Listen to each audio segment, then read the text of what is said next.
Hi everyone. Today I have a column I'm going to read to you from April 1990 with both feet. My friend Betty introduced me at a meeting as a person who jumps into a project with both feet.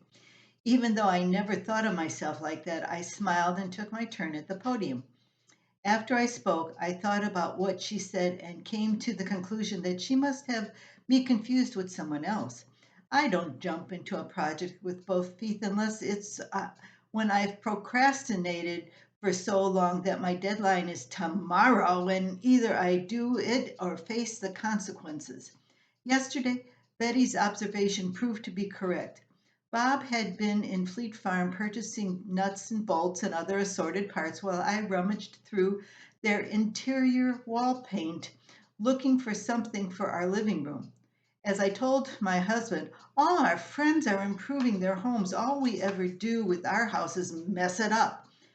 Well, we didn't buy any paint that day. Bob convinced me to use the 2 gallons we had in the basement. A frugal idea, but the same old green paint. The next morning, I drafted our 2 oldest children to help with the painting as Bob left the house to work on equipment.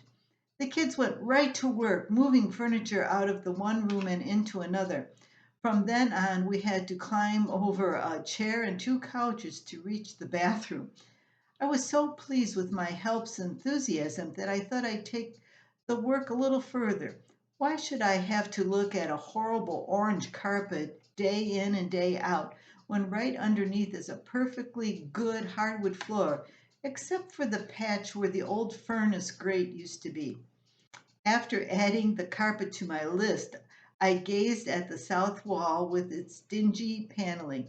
Obviously, that had to go sooner or later, and wasn't this the perfect time when all the furniture was already out of the room, including the bookshelf with its hundreds of books?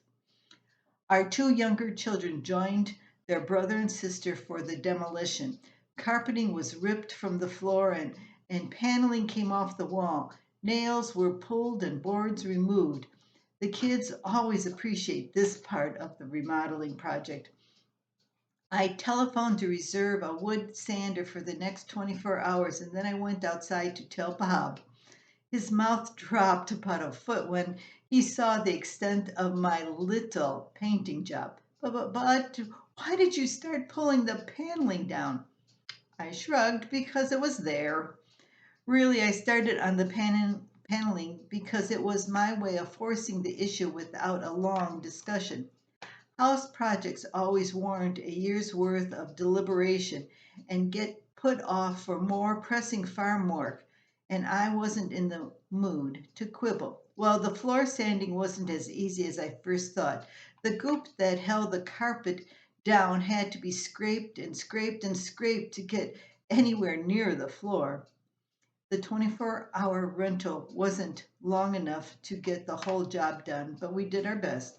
My friend Betty was right. I do jump into projects with both feet, sometimes with everybody's feet. As of this writing, our living room is still in shambles, but the floor is starting to look nice, except for the patch where the old furnace used to blow. But we'll have to deal with that another time. I only hope the room will be in order before planting season starts. If it isn't, the project might not get finished until December. Looking back at this project makes me feel tired. The floor had to be stained to cover all the imperfections. The paneling was covered with wallpaper. Removing it didn't work.